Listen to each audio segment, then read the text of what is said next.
যুক্তরাষ্ট্রে আটকে গেছে হারুনের স্ত্রীর ১৫০০ কোটি টাকা। ওয়েলকাম করতেছি নিউজ বাই বিডির পক্ষ থেকে আপনাদেরকে। আওয়ামী লীগ সরকারের পতনের পর থেকে হারুনের খোঁজ মিলছে না ঢাকা মহানগর পুলিশের অতিরিক্ত কমিশনার, পুলিশের উপমহাপরিদর্শক ডিআইজি হারুনুর রশিদের।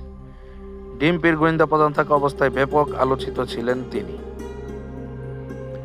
গতকাল হারুন ও তার স্ত্রীর দেশ থেকে নিষেধাজ্ঞা দিয়েছেন আদালত। দুদকের আবেদনের প্রেক্ষিতে আদালত এই নিষেধাজ্ঞা দেন। জানা গেছে, চাকরি জীবনে যেখানে হাত দিয়েছেন সোনা ফলেছে। তার বিত্তীয় সাফল্য সিনেমার গল্পকেও হার মানায়। সম্পদে সাবেক আইজিপি বেনজির আহমেদকেও ছাড়িয়ে গেছেন তিনি।